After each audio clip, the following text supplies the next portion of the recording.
39 days old na mga biik mula po nung sila ay ipinanganak. Ito po ang second parity namin na mga biik. Ito po ay nasa 10 peraso po sila.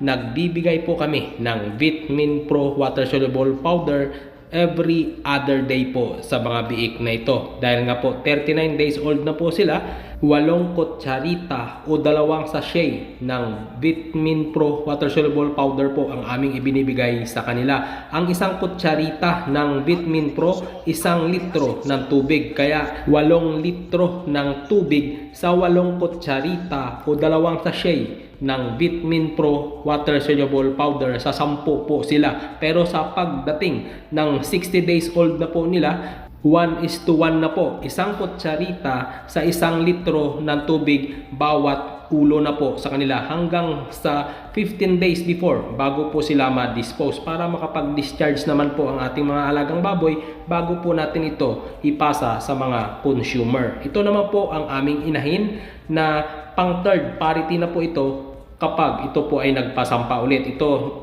dinadaan po namin sa reconditioning process. Binibigyan po namin ng Vitamin Pro din po yan every other day. 1 litro sa 1 kutsarita ng tubig. Ito na po ang aming biik sa edad nila na 39 days old. I-update ko po kayo every other day po sa mga ito.